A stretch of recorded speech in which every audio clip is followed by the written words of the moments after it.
And after looking at both of your websites and how you present yourselves to the world, this is the Love of Neighbor group. I think that's probably the best way to describe their work, but they're going to tell us better. And I'm going to start with our oldest friend, Georgetown Ministry Center. If you would share a little bit about what's happening at GMC. I didn't wear my Love Your Neighbor t-shirt, but that's like one of the ones, so it's very on brand. So I'm Kelly Andre, I'm the Executive Director at Georgetown Ministry Center. I've been with GMC for about 2.5 years now. And for those who aren't familiar, Georgetown Ministry Center, we are a homeless services organization located here in Georgetown. Our primary drop-in center is located in the basement of Grace Church off of Wisconsin. And we serve chronically homeless individuals and specialize in single adults who are chronically homeless, unsheltered, and typically one of the harder populations to serve within the homeless population. We have 3 key programs that we run. We have our drop-in center. So our drop-in center at Grace Church is now back to being open 7 days a week. We do laundry, showers, lunches, coffee, communication, so folks can use the phone, computers, Wi-Fi if they have their own devices so they can charge and have that. And that's also can be a mailing address for them because they don't have a physical address to use. So that is our primary hub. It's our flagship program. We also have, since the pandemic, opened a second location in Georgetown at Georgetown Lutheran Church on Wisconsin, further up Wisconsin at Wisconsin and Volta. That is open 4 days a week and is sort of a slightly modified version of our drop-in center. We have bathrooms and coffee and snacks. They can do laundry at that location, and it's a much bigger space, so a lot of folks come and rest because it's a safe place for them to be. But we also do additional enrichment curriculums there, from yoga and poetry and art and different things that bring meaning and purpose to the individuals' lives. Then our second key programming is our street outreach program. We go out into the community to meet people where they are. And that was really important during the pandemic, especially. And so we bring supplies, but it's also a way to welcome new folks to the community, make sure that they know GMC, where we are located, as well as all the other resources available to them in the community so that they feel loved and cared for. And then our final program is our winter programming, which has changed a lot in the pandemic. Prior to the pandemic, it was our winter shelter program that operated for about 30 years. And the last 3 winters has been our GMC Extends, which is a dinner program. When the pandemic first started, we found that a lot of the feeding programs were only doing cold bagged lunch kind of environments because that was the easiest way. And so we brought a hot meal program to them, which was not something that was widely available at that point in time. And to make sure that they had, and we partnered with local restaurants and congregations and all of our partners to provide really amazing nutritious meals and love and comfort and dignity during a really difficult time for folks during the pandemic. So those are our 3 key programs.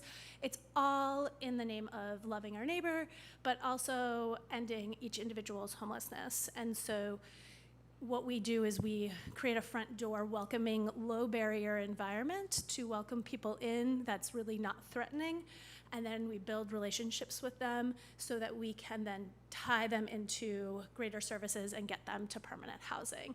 And sometimes that takes a long time, like years and years and years to make that transition happen, but it's worth the effort. And so key values for our organization are dignity and compassion, but also being consistent and making sure that we are a reliable source of comfort and care for our unhoused neighbors in this community. Thank you. All right, Carrie. I love hearing about that, Kelly. I already have heard the word dignity relates to what we both do, and relationships, that care for people happens in the context of relationships. So that's what we've built Breadcoin on. So I'm going to tell you a few stories. What we are and what we do, we're a nonprofit that uses a food token that's a physical coin. Will be digital later, but we use a physical coin to have people eat with dignity at local restaurants, and we connect the community through that. So I'm going to tell you a few stories about people that I just love and have gotten to know through our work. I'm thinking about a man named Anthony who had a child who was sick at Children's Hospital. And in the hospital, obviously it's so distressing when you're there with a child, but their family also couldn't afford to eat anything while they're in the hospital. So not only do they have the concern of this child who gets a meal delivered to the child's room, but the family is there keeping vigil and can't afford to eat. And Breadcoins are given to this family through social workers who see the families that are in need, and they can use them at the cafeteria or upon release at a local restaurant in their neighborhood. I loved that story. I'm thinking about a man named Peter who works in Anacostia. He has a restaurant called Open Crumb, and this restaurant was our top restaurant last year in terms of the number of coins that were redeemed there. We cash out 100% of the value of the coins that come into the restaurants every month. So this restaurateur in Anacostia took in 16,000 bread coins in 1 year. And the idea of that money staying in that neighborhood and not going out to a landlord somewhere else in the city, creating jobs right there in Anacostia. And this young man does scratch comfort food and Ghanaian food, and had been part of a family that had Ghana Cafe on 14th Street, went to Wilson High School, but said, I want to go to Anacostia where there are less opportunities for healthy food. And they're, in fact, using bread coins through a school called Cornerstone Schools over there that didn't have a hot lunch program, and this restaurateur is bringing in hot lunch with vegetables that he's introducing the kids to once a week. So those are a couple of folks I've loved to hear about. There's a man named Brian who coaches boys in football, and the boys were coming to practice fairly lethargic, and he couldn't figure out why these young men just had no energy. And ultimately they said, I haven't had anything to eat since last night, or I haven't had anything to eat. The only thing I've had is what we got for school lunch today, or it's a Saturday, I haven't had anything. So he's using bread coins that are donated by people like your church and by those of you who are what we call members who give to us monthly. He's getting bread coins every month and either bringing in food that he gives the boys right when they show up for practice, or giving some coins to a boy who's going home to maybe not have meals for the next few days, and say, you can go to a restaurant with these coins in your pocket and get something to eat to tide you over. I met a father who gets a few bread coins a week from an organization and said, oh, I never spend them. I save mine for weeks, and then I take my children, my daughter, to Farmers and Distillers, which, if you all know the nice Farmers Restaurant Group, Farmers and Distillers participates with us. So this father can take his child out to eat. He said, I feel like a normal father. I live in a shelter, but rather than having her sit on a bench with me in the shelter with all the other men, I get to be a normal dad and treat my daughter to a meal, and no one there knows where I live. I absolutely loved that. The Office of Neighborhood Safety and Engagement, part of the mayor's office, has used bread coins to put on funeral meals for families who lost someone to a violent crime and didn't have any way to gather the family over food. I mean, can you imagine losing someone in your family? You're going to gather, and there's not going to be able to be any food. I mean, I can't imagine. It's just the most comforting thing to be able to eat with the people that we love. Lots of people buy bread coins and use them themselves. That destigmatizes the coin, but people who can afford to buy them. So you can use it in a restaurant just like cash, same exact value. So it's just the friction of going to the trouble to purchase it and pick it up or have it delivered. But that makes the coin just destigmatized, and everyone feels like they're eating with dignity and not embarrassed that they have something that looks like maybe a government benefit. So basically, we have created a network through Breadcoin that's vast and complicated. We expect to be all over the country and beyond America, My partner has a PhD in macroeconomics and modeled this out in ways that, honestly, I didn't even understand in the beginning as his co-founder. I would just say to my husband frequently, I don't know what he's talking about, but I know he's right, and I feel in my spirit that I need to keep walking with this person in creating this. And, in a church setting, I would just say we just believed that this was a vision God gave us and that we together were brought together with very different brains to create this. I care about the interaction between the two people on the ground. If you go to a restaurant, did they look you in the eye and say, we're glad you're here, and the point of sale goes smoothly that you don't have to say, oh, wait, you don't understand what this currency is? It's not legally a currency, excuse me for using that word. Alternate payment system. We can't legally say that word. So I just love it that the one-on-one happens, and my partner is at the absolute stratospheric level of creating this as a large strategy. But we just see all these gospel principles happening, the reversal of who's on top and who's not. People who are chronically, and Kelly would see this in her work, people who are chronically receivers and always at the mercy of what someone else gives them, or always known that they are the person that is under and someone else is over. We reverse that, and we empower some people on the streets to give out the coins. And we find that the people who have struggled the most are typically the most generous with their resources. They will never use the whole thing for themselves. They will always find somebody else to give it to. So we feel like that we are providing a tool that goes into a neighborhood where people know what their own neighborhood needs. We don't know what should happen in anyone else's neighborhood.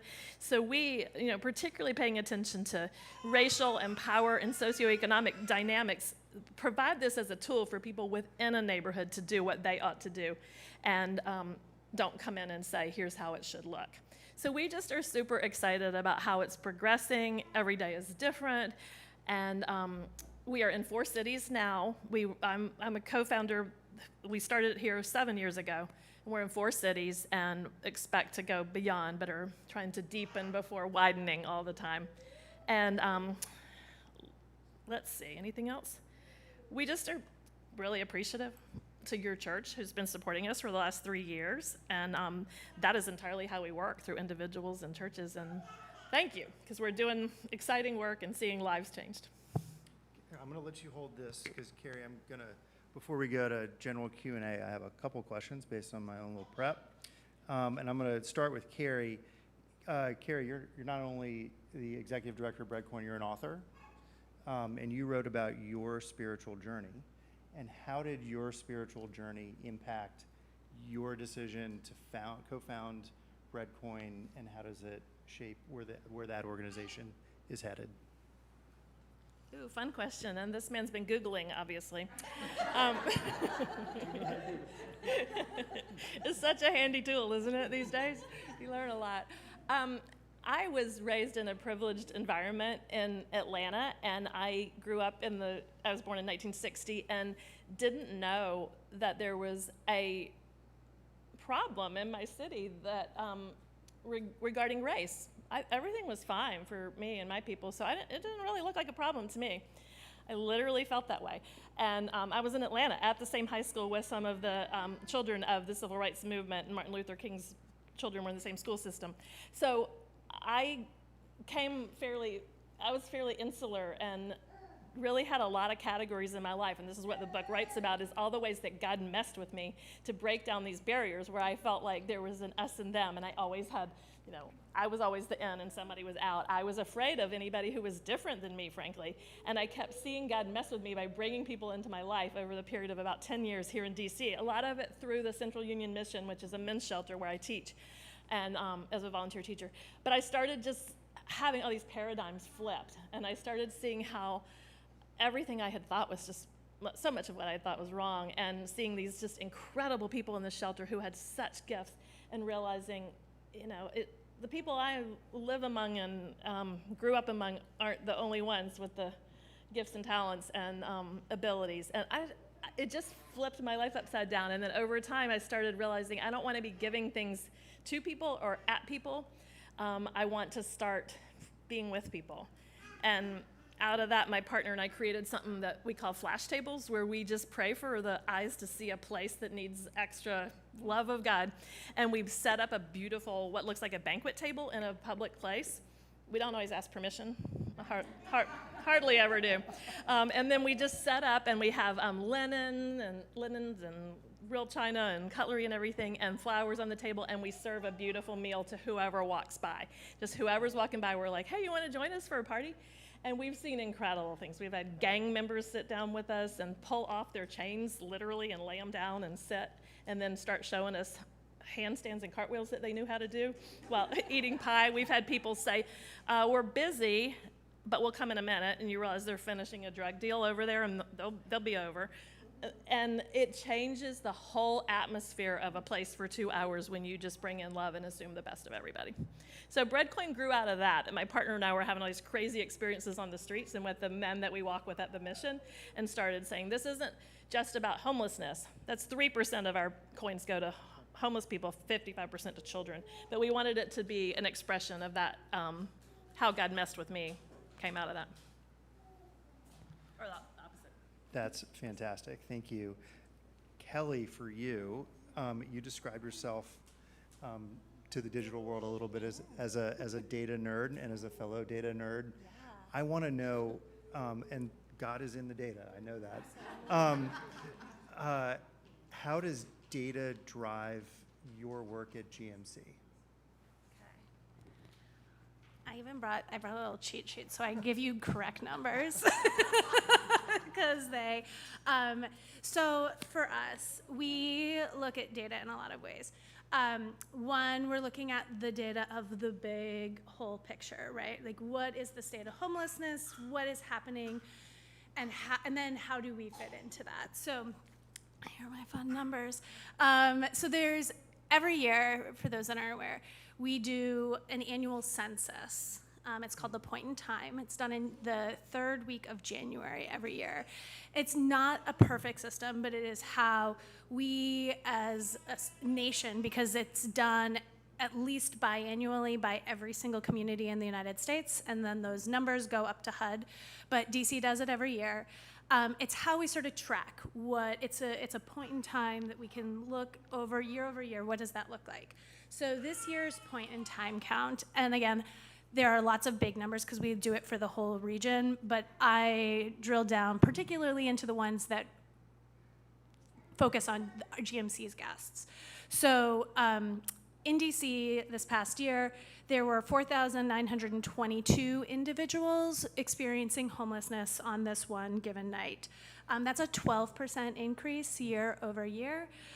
We are seeing in the pandemic, as a professional working in homeless services in the pandemic, the entire system, we were all petrified that the pandemic would be a tsunami of people experiencing homelessness. And there were a lot of things, we were not alone in this, so there was a lot of government intervention that staved off that real crisis. The problem is 3 years later, all of those programs are running out. And so the tsunami didn't go away, we just sort of delayed it, and it's happening now. The numbers of people experiencing homelessness is significantly on the rise, particularly individuals experiencing it for the first time. And so that's the bad news. The good news is that DC is a leader in a lot of homeless services, and so in a 5-year, if you look back 5 years, so pre-pandemic and where we are now, our total population of individuals experiencing homelessness is down 25%. And that's predominantly been on the family side. Family homelessness is down 50% over that same period of time. So as a city and a community, we've really invested in families experiencing homelessness and saying that families shouldn't experience homelessness. And so we've dramatically reduced that population within the city. Now there's sort of been a attention turned to single adults in the system, and that's anyone who's over 18 who doesn't have a minor attached to them. That's how we determine like single versus family. So if you are a married couple or you're an adult, we have adult child parent combos and things like that, you don't count as a family, you're single, according to the system. Within the DC, of that about 5,000 people, 3,750 of them are single adults. So that's the majority of it. And again, that's up 10% year over year. Of that total population, 819 individuals are what we call unsheltered. So that means they are sleeping physically outside, whether that's in an encampment or on a park bench or in a doorway, under a bridge, sleeping physically outside, 819 individuals. That is a 35% increase year over year. And that's GMC's target population, right? Those 819 people are the people that we are aiming to serve. In DC, we also think about geography, and so we're talking about data and looking at it. So I look at a lot of heat maps and things like that. So for DC, single adults experiencing homelessness are predominantly in the downtown corridor, so wards 2 and to some extent ward 6 over by Union Station.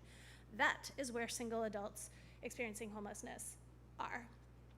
Whereas if you're having families experiencing homelessness, you're going to see them in wards 7, 8, and 5 are generally where families show up in the system. So when people talk about homelessness, where it is, what it looks like, it looks different depending upon what subpopulation you're talking about, as well as it geographically shows up differently within our city.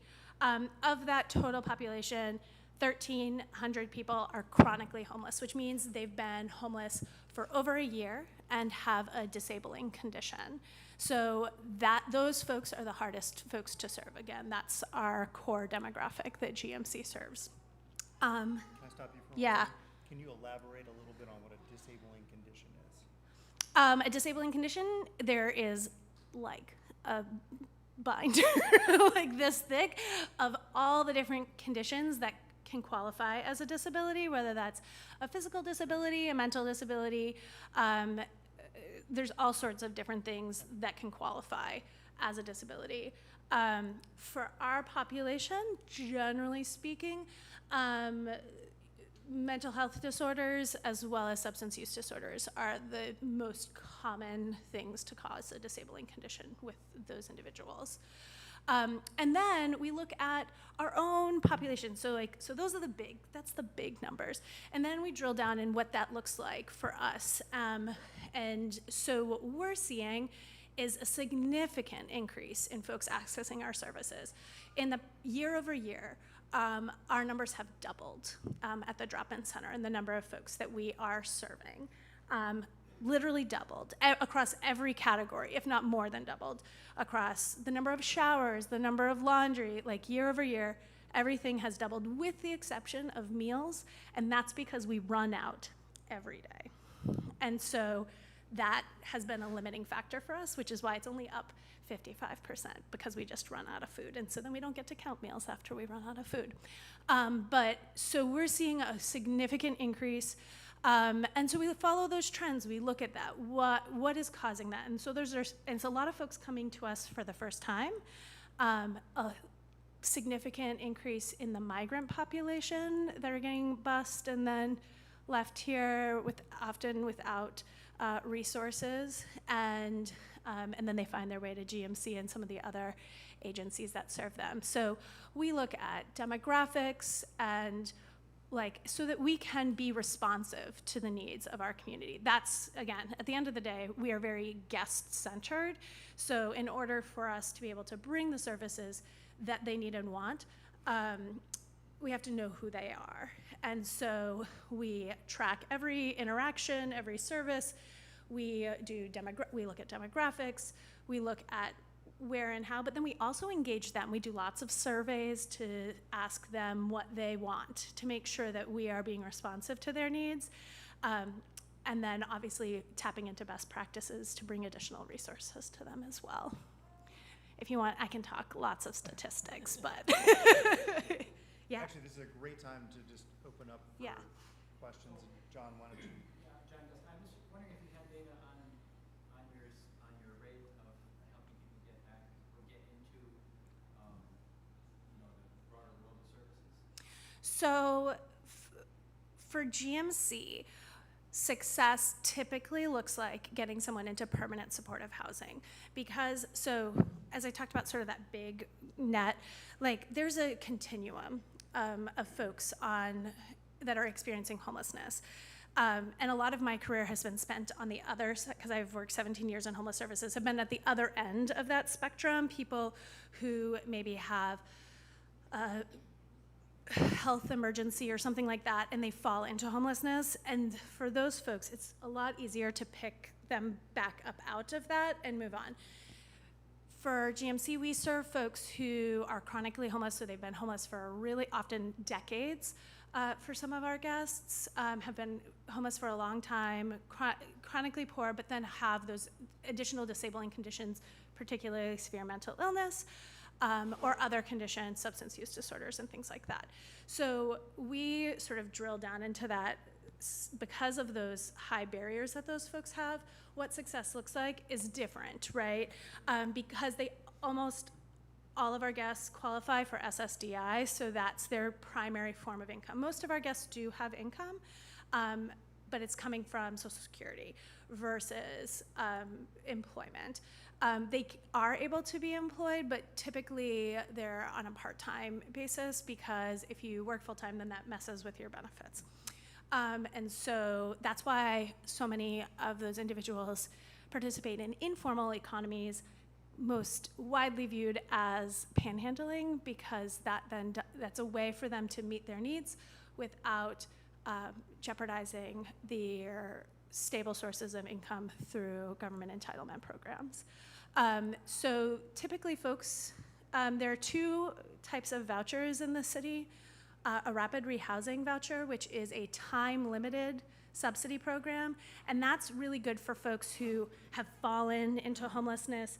The idea is that we quickly rehouse them, they stabilize their lives, and they can move forward. And then permanent supportive housing is for folks with that have to have a disability of some kind, and then the likelihood that they are going to be like the highest functioning member of society is lower, and so they need a longer term intervention in terms of their housing. DC in 2021 funded a record number of permanent supportive housing vouchers. A lot of that was from the pandemic through ARPA and some other emergency housing vouchers for folks. There's a significant shift to focus on that within our policies, within the community and the nation. So we've seen a significant increase in that. So as a result, GMC last year had 90 of our guests housed, which is really exciting. And that's really because of these vouchers that are available. Prior to the pandemic, so like the first year of the pandemic, we had 30, because that's when some of these things were coming online. Prior to that, we would maybe average 10 folks into housing a year, because there were so few permanent supportive housing vouchers. And we're seeing a significant number of our guests moving into housing. Permanent supportive housing vouchers are folks who can live independently, but they have been chronically homeless and have a disabling condition, and it's a rental subsidy. They provide 30% of their income, whatever that income is, whether that's through SSDI or if they are employed, and that contributes to that, but then they're stably housed. And there are both site-based programs where they're consolidated and have wraparound services in one facility, but most of them are scatter sites. So they are in apartments and houses across the city, in the neighborhoods, living with us, having dignity, and yes. Scott. Excellent. I want to ask Carrie a question. Okay. 55% Thank you. of the Bitcoin, really bad. We actually named it Breadcoin so that people would feel a little confused and would understand that ultimately we will be a cryptocurrency related to the digital space. So it's okay when people say that. Anyway, 55% go to children. How do you identify them, distribute it, do it for safety, and they don't find it otherwise have? Tell us about that. We give out all of our coins in the context of relationships. So when people, we have some of you in the room are our members, so thank you. Members give to us monthly. With that pool of money, we're able, because we know the money's coming in a committed fashion, we're able to commit to nonprofits that are doing the work. So the coach I mentioned, the homeless shelter I mentioned, the children's hospital situation, all the coins that we give to those entities are funded by the community directly. Typically, it's somebody who says, I care about these issues, but I don't meet the people personally who are struggling. So we like to get the coins in the hands of people who do meet the people personally and are in long-term relationship with them. As Kelly's work would be the same, that, so many of these issues happen within multiple issues at once. So typically for us, our coins are given out by nonprofits that are addressing another issue, but their clients are hungry or food insecure. So they might be working on housing, they might be a domestic abuse shelter, they might be a children's school, they might be a tutoring program, they might be a coach. But they are in connection with these families and children and know the issues day to day and are walking with them through life. So then they have this tool of the Breadcoin to either hand people several coins and say, here's the list. We always say, give it out with this list that shows all the places in DC that you can use it, arranged by quadrants of the city, so that they don't then have a friction of, well, how am I going to get there? That's across town, It's like, I don't have a bus token. Where are you near? Give the coins to somebody, they can go. Or the nonprofit feeds people on site. Like maybe they'd say, it's a school, we really want parents to come out to back to school night. We're not getting a good turnout because these parents are working 3 jobs and they have to go feed people between things to get to this event. We'll feed them at the school with bread coins that are provided by the community. It incentivizes community flourishing by getting people's first needs met on that Maslow's hierarchy of needs. If you're hungry, you can't really think about education or anything else. So they all go out to nonprofits who are in direct service. Does that make sense? Does it look different here? Is that what you're asking?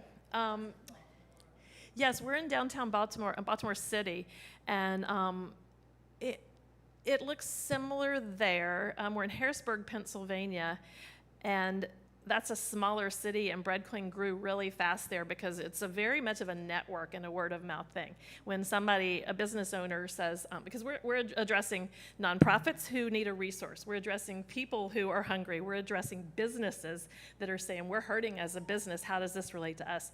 So in Harrisburg, the businesses just grabbed it up and they're telling each other, this is an extra source of income. These people promote your business. New customers are coming in, and I haven't mentioned this, but we give microloans to businesses that they pay back in the bread coins. So these are people who have not perfect credit history, or maybe might be returning citizens, or others who aren't going to be able to get a loan easily. And we give loans $25,000 and under, and they are not a big enough amount for a bank or a credit union to want to do a lot of due diligence on that. So the businesses, it's a win-win-win-win-win for them. They just keep telling each other, you should do this, this is great. So, and then in Tampa, Florida, Tampa's our 4th city, and they're the 2nd largest homeless population in America, as I understand. And if you know differently, correct me, because we heard it was LA and then Tampa. But I know I'm surprised that it's not all West Coast cities, honestly. yeah, Seattle's horrible now too. Yeah. But Tampa has a large issue, and it looks almost all homeless people so far, people who are experiencing homelessness, unhoused in different ways in Tampa. The populations that Kelly talked about are using bread coins there. Outdoor living is year-round in an easier way, but people are making it by living outside in warm weather, but they don't have anything to eat. And we say our coins are useful for people who have a kitchen gap. So we are so excited about all the other ways in the city and would never take away resources or kudos from any of those who give food in any method. But they run out sometimes. There aren't food pantries give food to people. If you're living on the street in Tampa or DC, it's great to get a bag of groceries. What am I going to do with the pound of potatoes? I don't have a kitchen. So situationally or chronically, people who don't have a kitchen, bread coins are awesome because it's a prepared meal. And it's always a restaurant that already is generous, already feeds people with love. And that's how we pick our restaurants. And one final question: how bad is it for children, school children here? Are they getting dinner or lunch? Only the other getting? How do we know about that? Oh, it's rough. Summer is just horrible, and the pandemic was so rough on school children that were used to getting their one. Some had breakfast, some had lunch, or both. But to have no meals during the summer that were provided, a lot of schools just started having to have the staff show up even during the pandemic to come out once or twice a week on the blacktop and have meals, bag meals that they would give to people. And Breadcoin became really useful during that time because these schools would take the coins and give them to the families, say, here's your bag meal, here, this will get you through today and tomorrow, but take this down the block and get your family a big hearty meal on the weekend a couple of days. So it's rough. And some schools are buying the coins and just giving them to families. Also incentivizing learning or punctuality or other things so that it's destigmatized. You know, here's your coin because you won the spelling bee, but here's your coin because your family needed it. And then nobody's embarrassed. Yes, sir? I was just going to say that people would be surprised to know that there's so many food insecure people, not only in the city but in the rural areas where we go in the summer. But during the school year, on Friday night, guidance counselors will fill up the backpacks so that the kids will have something to eat. Often with their own money. And in a lot of jurisdictions, teachers are just spending their money, and they're not the highest paid people in our society, are they? We're moving into Caroline County, which is over towards the beach, in September with a pilot program there because we've met these dynamic people who are doing a lot of creative things with food, and they're filling the backpacks with donated food. And then they also have people who are so dispersed in the rural environment that the food's without transportation and they can't get to the food sources, so they've created a mobile van that goes to the families out in the rural areas, and you can climb on board this little truck and shop for fresh vegetables and also shop for prepared meals that have been made and sealed and frozen. One of the points that's pertinent to this part, Nate's started this Church of the Atonement on East Capitol Street. Once a month we go up there and fill bags. It's a food bank. But they only do things like yam, potatoes, apples. And if people, as you say, don't have kitchens or only have a microwave, then you have to ask yourself, what good is this going to do for It's a lot? tricky. Although they're very grateful that people can take it. And the other thing we learned up there was that the only food source they have, market they have, is 7-Eleven. Dollar stores and 7-Eleven, processed food that costs a lot. And yeah, we try to have all of our vendors have something that people could get with one coin. I didn't say this, but the value of a bread coin is $2.50. We started at $2.20 and needed to inflate it about a year and a half ago. It's a good thing of having someone with a PhD in macroeconomics. He knows when we need to do these things. But ask the restaurants, have something that somebody with just one coin could come in and get a piece of fruit or sometimes even a cup of coffee. What if we had no access to our morning coffee? It's a problem. Other questions? Yes, sir. Hi, John Richardson. My business history, when I was involved in small scale in Boston, I started out in the Army in the late 60s. There was a very liberal and very good congressman named Mark Twain who led an effort to close mental hospitals as just mental. And do community centers where people could go.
people could feel normal and part of community with you. Right. Yeah, that's beautiful.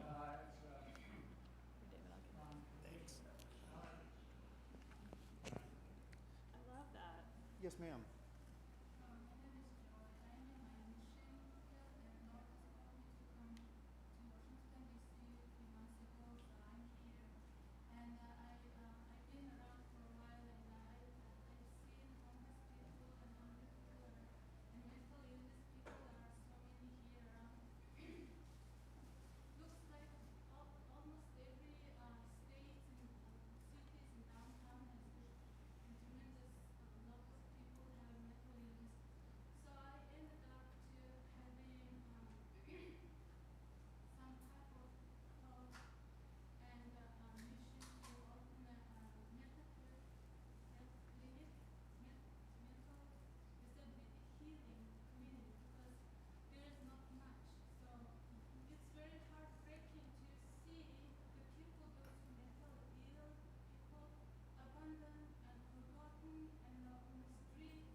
Yeah, please. And I know we're getting close to the end of our time, but mental health is clearly one of Yeah. the major conditions that Yep. is perpetuating homelessness.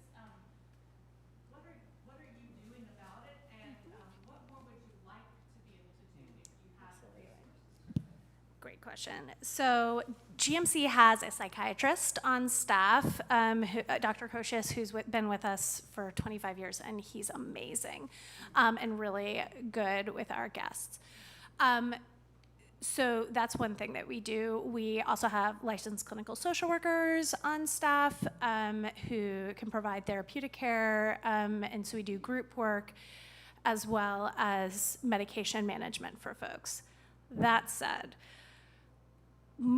a lot of our guests are connected to what is called ACT teams. They're called Assertive Community Treatment. And so the Department of Behavioral Health pays various providers to provide mental health care to folks who are identified to have severe mental illness within our community. And that's both individuals experiencing homelessness as well as folks who are housed but need additional resources. So people who are maybe housed but are living in poverty and need that additional support. There are lots of, DC is really actually on the cutting edge on some of this stuff. We're one of the better places in the country for our mental health services, but we still are not good. we're better than most, but that's not saying much. And so a big part of actually what GMC does is we advocate for people. I often refer to us as, when people talk about you fall through the cracks, we are the crack that people fall into. And so it's our job often to lift them up out of that crack. And so what our team does is advocate on their behalf in a way, because they're not necessarily always as savvy or able to advocate for themselves. Some of them are really good at advocating for themselves, but others are not. And so our team is then constantly calling and making sure that they are connected to the appropriate resources.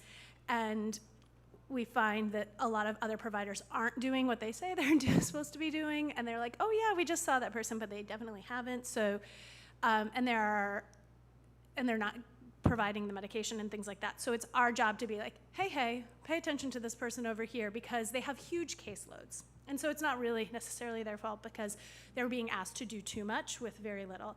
And so they pay attention to what's in front of them. And so it's our job to say, pay attention to this person because they need your help. And sometimes they do and sometimes they don't. And when they don't, then I like escalate it and say, no, you need to pay attention to this person. And so that's how GMC integrates in that system. We do a lot of interventions in the community for folks who are having behavioral health crises. It's not illegal to yell. So often, but that it can be disconcerting and scary to folks. And so often GMC will come and de-escalate situations. All of our team are mental health first aid certified, as well as experts in de-escalation and helping someone de-escalate out of a crisis state. Sometimes, though, they do need to be hospitalized, so we can do an involuntary hold or get them into a crisis bed, or connecting them to other mental health services within the city. And sometimes that's stabilizing. Once that happens, then that they become medicated or other things, that's a real opportunity to help move them forward. And so I often talk about windows that open with people where I'm like, and sometimes they last hours and sometimes they last weeks and months and years, where you can like really push them forward through the system. And so when we realize a window is open with a guest, we like throw everything to make sure that they move forward through the system. Because sometimes people are toiling and sitting in these places for so long, they then revert back, right? They then go off their medication, because it's really hard to stay on your medication when you're sleeping outside. They self-medicate with drugs because it is really a horrible situation to be sleeping outside. It's very dangerous. It is like, I can't express it enough. And so a lot of folks self-medicate and use substances to help ameliorate the suffering that it is to be outside and to be unsafe all the time and not to be able to sleep because you're worried that something is going to happen to you. And so providing that comfort and care and getting them as many resources and connected to as much as possible when we have those windows is a key thing. And sometimes those windows close and I'm heartbroken because the system didn't move fast enough. And even if it was open for a year, and then you're just like, we're back to square one with this person because we as a society and as a system couldn't get it together. And that breaks my heart. So we are just constantly focusing on individuals and making sure that they're connected to the services that they need. Let's take a moment to thank our guests. Kelly, Carrie, thank you so much for the work you do, and thank you for being with us. I hear the church bells ringing, so this ends our time today. I just wanted to publicly thank Rick Schul and Mike and Kathy Applin for decades of devoted service as volunteers within these organizations, and I know that they just represent what keeps you doing what you're doing, and thank you for what you're doing. Thank you all.